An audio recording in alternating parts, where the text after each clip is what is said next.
Welcome back to another episode of Man vs. Marriage Podcast. I am Quincy Moran along with Coach Rita Enos, and we're here for another exciting episode, episode 4. How is this gonna go? We shall see. We shall see. Boy, you know, when you get, it's funny that you look at the list of topics, and I know I said this before, but there's not one topic that is easy to deal with. But that's good, because if you're listening to this podcast, you know, you are taking responsibility for your role in all the relationships in your life. And that can be a monumental task, but you know what? Marriage is not for the faint of heart. So True. So you got to figure out what you signed up for, and now you've got to figure out, how do I get there? You know. So today we're going to talk about hard talks. Kind of feels like we covered that a little bit, but we really need to illustrate what we're looking at here. And I know in just a minute, you know, Rita, you're going to kind of recap on what hard talks are, and or you're going to recap on what we spoke about in our last episode. Right. So, guys, prepare yourself for the hard talks. Maybe you think you're already an expert in hard talks, because I know what I'm talking about, and you can't tell me any different. You control the conversation, and I'm right all the time. Well, welcome to an episode that's going to empower you to dramatically change your relationship with your wife, your children, your coworkers, your friends. So I'm going to hand it over to you, Rita. You can recap what we talked about in the last episode, and then we will start moving along. Okay.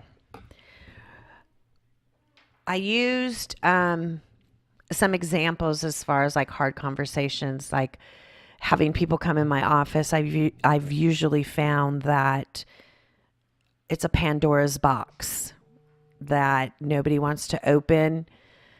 Pretty much put it in lock and key, and we're just not going to talk about these subjects. Or, you know, like I said, it's the white elephant in the room. Everybody sees it, but nobody wants to talk about it or address it. Some people come into my office and they have swept so much stuff under the carpet. The carpet is so huge, I can't even see them from across the table. So those are things that, and I believe too that when men or women hear, we need to talk, there's something like within our heart that drops, or we get this lump in our throat. Everything in our mind, we're having flashbacks on how it was that I treated that person this week. Right. Our mind just starts reeling of what it is that this person is going to want to talk to me about. And we have built this thought in our mind that having these conversations is a negative thing. Right. That having these hard talks, having these conversations is such a, it like puts a bad taste in everybody's mouth. Conflict really isn't bad. Right. That's right. But we have this notion that it is. If we're in conflict, that means that we are angry with each other. There may be some bitterness. There may be some things that need to be rehashed, whatever it may be. And conflict is not hard. If you come into a conversation with the intention of having a resolution to the conflict, then it makes it a little bit different. Right. How can we get from point A to point B? Normally, we all come into conflict that I'm going to prove my point, and my point is I am right. So you've just lost your whole audience right there, because in reality, who really wants to be around the person who's always right?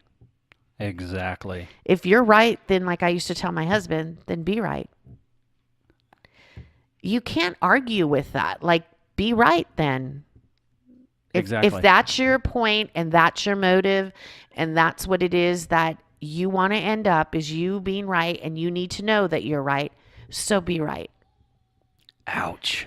So it doesn't. There's no room for conflict. There's no room for conversation because it just ends the conversation because you're going to go nowhere with someone that always has to be right, because that really is part of people's conversations sometimes when they are talking to me. It's like, well, my husband is, he has to be right. It's like, okay, so that's what we're dealing with. This is the thing that we need to get down to. But I want to read this quote. Quote time. Quote time, because I love the quotes you come up with, Rita. I love quotes. Yes. Quotes are my favorite thing. So this is the quote. Stop attaching so much weight to being right. In the grand scheme of things, being right is insignificant compared with being happy. Ooh. Oh. Ow. Wow. Do you want me to say that one more time? Yeah. We'll have to hear that again. Stop attaching so much weight to being right. In the grand scheme of things, being right is insignificant compared with being happy. See, sometimes so many people get so hooked on being right, that gives them so much significance to be right, that they lose all sense of happiness. Right. But their happiness is to be right. Right. It brings pleasure to them. It definitely feeds them.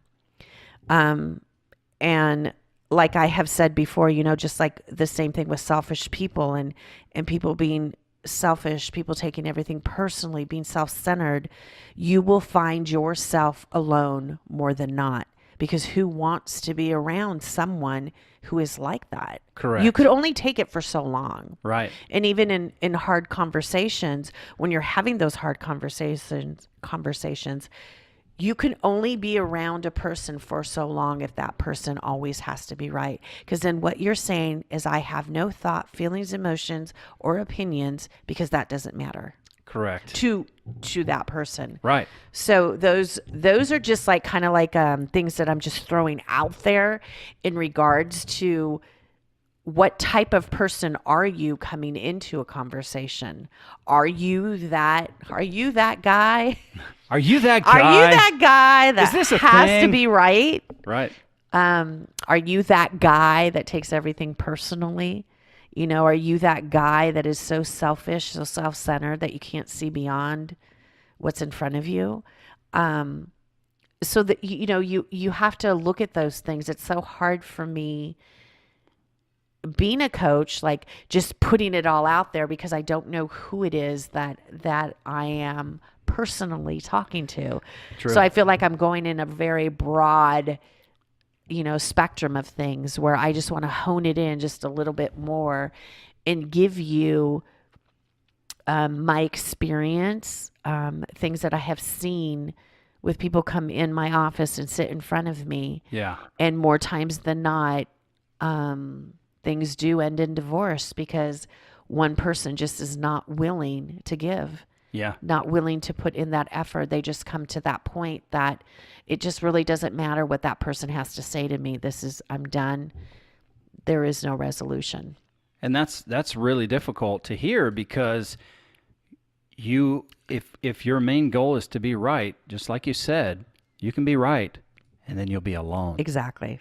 And if what I'm hearing from you is, like, if we're wrapping up this, don't take it personal, it sounds like its ugly roots is selfishness. Yes. And you're making everything about, it's like all about me, and so the flower, the rose, is taking it personal, but the roots, the very root of the whole issue is selfishness. Right. And it's hard to think of yourself as being a selfish person. Very much so. But if you confront it and you allow truth to be what it is with no feelings, then you can actually start to address it. Exactly. There's only so much bubblegum to go around when the dam is cracking. Eventually, it's going to break. And that's divorce. That's Right. separation. So that's the goal, is to get you to a place where you can identify, I'm getting into Stupidsville here. I got to bring it back. Mm-hmm. so I can actually hear and see what's going on. Exactly. So I think that's a great way to wrap up. Don't take it personal. And I'm sure, once we start filtering through all the emails and we get an opportunity to look through those, we're going to revisit Don't Take It Personal, because we're going to have thousands of examples that we can bring back to the group, to the listeners, and say, okay, so let me coach you through this. Exactly. So it does have to be broad in the beginning. We're going to have plenty of time to get into making it personal in a good way. Right. So thank you for recapping that. And I think it's absolutely necessary. I told you before this, even, wherever I go and I'm speaking, I've always got to recap. If I've spoken in front of you before, I got to recap where I was the last time, because that's just how my mind works. Right. I got to get back to where we were so I can refresh you. Because chances are when you left, you forgot. Everybody's not like me where it's like, oh, I'm going to take this and I'm going to start coaching myself on it. So in today, as we kick off this segment in Hard Talks, I wrote a few notes down that had to do with hard talks, because hard talks, there's really no boundary when it comes to hard talks. Right. Because it starts at what's most important to every guy, sex. Right. There's hard talks that come along with sex. Finances. Oh, my Lord. It's hard when it comes to finances. Your house, and if it's clean or if it's not clean. And I used to joke around with Jeannie. This is terrible. I used to joke around with Jeannie because the way that she is, she's a very in the moment. She's got bigger things to do with all the responsibilities she has with 8 kids and raising 3 kids while I'm at work with 3 kids with autism. So she's like on the move. So we would have this joke between us that I would come in and her pants and her shirt would be on the floor. I'm like, oh man, Jeannie got raptured out today. She gone. She gone. And I said it in tongue in cheek, but then there has to come a hard talk about that. Right. So there's really no area of your life that is safe from a hard talk, especially when you're working through the process of strengthening and building your marriage. Because just when you think you're in a great place, guess what? Life happens. Circumstances come up, and you find another area where you're like, oh my gosh, I thought I was past this, but now I'm going to have to tell her we need to talk. Right. And with that comes, it gets easier a little bit because hey, we've created this place where I can share how I feel, and you're not going to attack me for it. Right. And so now I feel safe to go ahead and talk to you about it, but there's still that thing of, okay, we need to have a talk. So hard talks, they can be difficult, but like you were saying with conflict, okay, your body was in conflict with itself when you had a growth spurt. Right. Your bones were in conflict with your skin. So not all conflict is negative. Like you said, conflict is there. It's an opportunity. Let's start to look at conflict like an opportunity to grow and get better. Right. That's what is important here, because it's all in how you look at these things. It's all in how you shape your perspective, because you really get to decide how you view these situations. Right. I look at hard talks now as a place to grow, and I get excited. Why is that? Because I used to, when I first got married, I would look at my friends and them and their wife or their prospective wife. They would be laughing and joking and punching each other and having fun. I look at that and I go, man, I want that. I want my wife to be my best friend. I want that. I didn't know how to get there.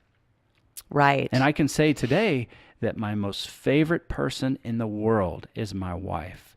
It's Jeannie. Nobody's even close. And if I get a chance to go somewhere with the boys or with Jeannie, I want to go with her. Right. She is my absolute favorite person. And I now have what I desired. I had no way to get there. I had no understanding of what it meant. But now I can look at that and say, and I was talking to a guy that I'm mentoring. I'm finally in a place where I can say, I got what I wanted. And now I want my relationship to be inspiring to other people so they can look at us and say, I want that. Right. And if they look at that and say, I want that, or I want this out of my relationship, that tells me that you have the desire within you to be more than you are now. Mm-hmm. And hard talks it's a bridge you've got to cross. You've got to cross it, because what's that going to do? That's going to begin to build the level of trust between you and your spouse. And the more you trust one another, the stronger your relationship is. And there won't be a bridge that you're not willing to cross. Right. Because it brings those gaps in your relationship. It gives you the bridge over the troubled water. Mm-hmm. So that you know now this is safe. I can communicate, and this is hard, but ultimately it's going to be for our good. Right. So, right. Maybe men out there are thinking, I've had these moments where I have sat down with my wife and, started to talk about those hard things, and it just went south like fast. And maybe you're feeling discouraged that, just us saying, this is how you do it. This is, we may be portraying that this, is an easy thing. It is not an easy thing. No way. This is over time. This is something that you're going to invest in. I would encourage you not to give up. I would encourage you to explain what it is that you're trying to accomplish, what it is that you're trying to work towards. It's something that you're going to have to recreate in your marriage. Right. And a lot of what we're saying is that it's something that you're going to have to start recreating. You're listening because obviously something isn't quite right. You're seeking out because things aren't going as good as you thought. So there is some kind of notion on my part speaking to you that, okay, your marriage isn't where it is that you want it to be. So I would just encourage you to not give up, to encourage you to keep continuing to have those conversations, to be sensitive, to be understanding, to allow grace, to be able to connect with your wife, that she doesn't feel as though you're attacking her, that she does feel as though you want to have these conversations because you want to grow. You want to feel closer. You want to be engaged. If you've been disengaged, you want to engage yourself. These are all, it's very, very hard. It's very difficult to start something like this when you don't have this, or you haven't had this in your marriage. It's not something that I just want to say, or you, Quincy, want to say that, this is a breeze. Like over time, this just, this just happened and it all came together. Right. It's not. This isn't something that happens overnight. It is definitely something that you work at. Like I've told many clients, when you're changing, it's by moment, it's by minute. Yes. It's by hour. It's by day, it's by week, it's by month, and it's by year. You have those opportunities in that moment to decide, am I going to allow this to grow me, to change me, to empower me? Or am I going to allow this to disempower me, to be stuck in the situation that I'm at? You get to be the choice. You get to be the one to make this decision. Nobody else can do this for you. It's literally making that choice within your own mind to say, I want better. And this is how it is that I'm going to go about it. So I just wanted to kind of put that out there, that having these hard conversations, it's something that you're going to start building a pond. It's not something that just happens overnight. Right. And what's important and what we're giving you guys is this. We're giving you shows in the order, like we're starting with the footing of a block wall. We're starting with the foundation of a home, of a building. And so what we're doing is we're teaching you episode by episode, kind of what the mantra is or how you'll get started so that you can lead into the hard talks. Right. So there's a reason. So, hey, let's say you've dropped in on this episode, but you haven't listened from the beginning. Stop everything. Well, don't stop yet so you can hear my instructions moving forward here. Stop, go back, listen from the beginning, because it'll be impossible. Look, you'll drop a nuclear bomb if you walk straight in the house right now after you get out of the car and go into your wife and say, we're going to have a hard talk. You gotta have the episodes before this, because each of these tools complement one another, right? Right. Do I have that right? Mm-hmm. So what I would say is this: if you have not listened to those, just go back. It's like 30, 35 minutes an episode. Start there. Start from the beginning, and then follow up, and then start this episode over, because it'll make a lot more sense of what we're asking of you. And yeah, here's the beauty about experience. We're talking about something that has already happened for us. Right. So I definitely don't want to make it out like this, hey, this is real easy. Just go in and have a hard talk. No. I promise you, it's grueling. It's work. It's scary. Yeah, I'm a dude, and I said it. It's scary. But it's worth it. It is absolutely worth it. Be the hero in your own relationship. Be the hero in your life. Men are by nature, are made to conquer. Right. So why not conquer this difficult situation? If you have listened, and we need to know where, I want to give you a piece of advice if you are listening to these in succession. You've already heard 1, 2, 3. Now you're on 4. Do me a favor. Do not have any hard conversations via text. Just stop. Stop right now. Maybe you're sitting somewhere at the gym and you and your wife are arguing, or last night was supposed to be a scheduled sex appointment, and something came up with the kids and it didn't happen. And now you're resenting her, and you just want to go ahead and tell her how you feel over text so you feel better. No. Stop. Put the phone down. Don't do it. No more hard talks or starting hard talks over text. Just quit. Is that true? True. Okay, good. Very true. Because boy, have I ever learned my lesson with that. Right. Yeah. Oh, how stupid is this? I mean, on text, I can say something that's good and encouraging. But how it's all in the reader, how It's they all take it. how they take it. Yep. So my wife might read something and go, oh, what do you mean about ABC? No, wait. I didn't Right. mean it ABC. I meant 1, 2, 3. But so did you? And boy, you just screw things up. Right. So if one piece of advice I can give you that you take immediately is stop saying hard things over text. It's all got to be in person, because when you say it and you see her face begin to evolve, it's like, do you ever watch the Avengers? You know how Storm, her eyes turn white, Yeah. she starts to look up to the sky and the clouds start to go. When you see that on your wife's face, you know you have to come out with, what did you hear me say? Right. You can't do that on text. You can't do it. They could use it against you. All you can do is screw everything up. Yeah. Okay? And that's definitely not going to help for the plans you missed the night before. Right. It ain't helping for tonight, because it's off. All bets are off. Yeah, and I want to say this too, when you're having conversations, sometimes we get stuck in the mode that every time we do sit down to talk, it's always about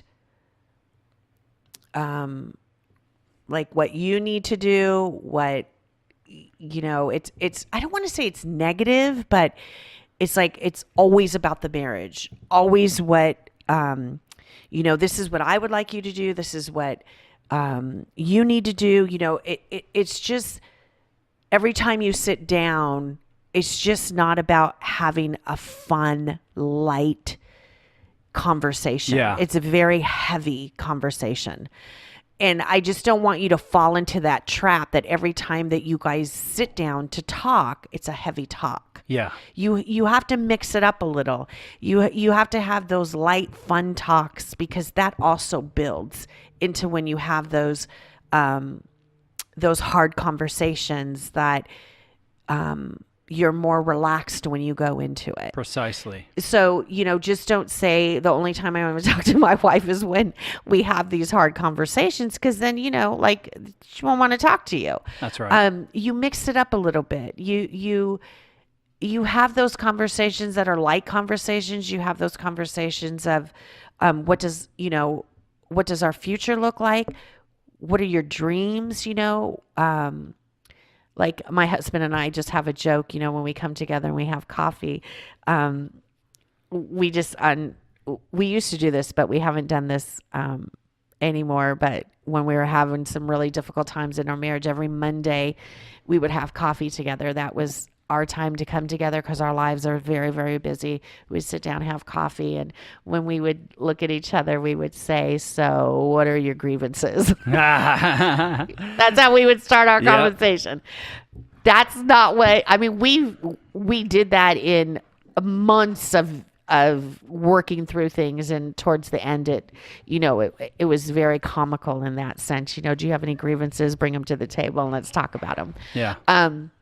So I just want to put that out there, that not all your conversations have to be these heavy, weighted down things that we have to work through all the time. That you can have those lighter conversations with each other, and those are building blocks. Yes. To talk about those hard things where you're feeling a little bit more comfortable with each other. I agree. To talk, and it's not a fight. It's not an argument. It's like, let's just sit down and let's just talk. Let's have a heart to heart.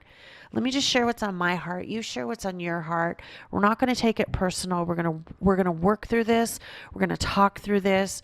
We're going to love each other through this, and we'll see it on the other side. Yeah, and I agree. And so I think that's where it's important for us to just maintain our I don't want to say demands, but just to maintain how we're clear about this is all in context, because it starts with you first. You can't thrust these ideas upon your wife and not have taken responsibility to develop yourself. Right. And before we close out the episode, one of the things I wanted to say, the good book says it's better to give than receive, and for me, learning or making the decision to work through hard talks, for me as a man, and the way it worked for me is I wanted to actually give my wife that place of safety to have a hard talk with me. Mm-hmm. And to me, that's more like it's better to give and allow her to pour her heart out. And just, it's better to receive, if you are receiving, receive it with every bit of an open mind that's possible, but give your wife that safe place to have a hard talk. And it's not easy, but I want to leave you with one of these thoughts from Jim Rohn.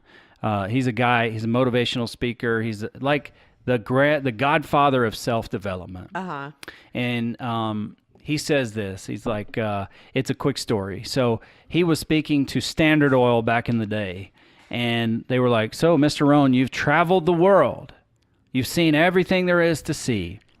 What are the 80s going to be like?" So funny to say the 80s. Right. He goes, "Well, the good news is you got the right guy. You got the right guy for this job. I know exactly what's going to happen with the 80s. Mm-hmm. So they all leaned in to listen a little bit. He goes, "Pretty much going to be like the 70s.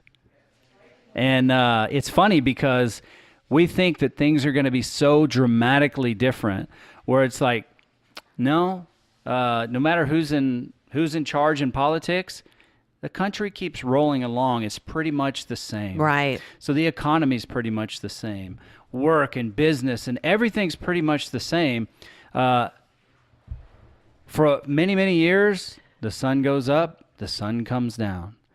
For many years, the seasons are moving right along. Right. So those things really don't change. So really, you only have the power to change one thing, and that's you. And if you're not willing to make that change, then you're just going to keep going on. The 70s will be like the 80s. The 90s will be like the 80s were. I said that wrong, but that's okay. The 2000s will be like the 90s. Nothing's going to change unless you get intentional about changing. And Right. that's the tools that we're giving you guys right now. Okay? Be an agent of change in your own life. Right. And I think capping that off, I think we've said a lot, and hopefully we've given you some more comfort when it comes to the possibilities that come along with hard talks. But yeah, you got to have fun too. So thank you for bringing that up, Rita, because I do get pretty intense about, let's work on this, Right. let's get it done. Right. You know? Well, I tell you what, I want to make sure that you know how to contact us. So at the end of every episode, I want to give out our contact information. So if you want to email us, which I'm sure you'll probably have a lot of questions after this episode, it's ManvsMarriagePodcast@gmail.com. That's ManvsMarriagePodcast.com. You can hit a question. You can just throw a question out there on Twitter if you like. Our handle is @MVSM Podcast, @ManvsMarriagePodcast, MVSM Podcast. Or come join our Facebook group, Man vs. Marriage Podcast. Come and join it.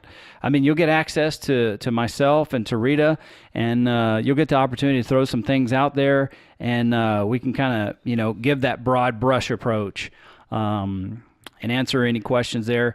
Don't make it too personal. For the really, really personal stuff, let's start out with email. Is that fair? Yes. Okay.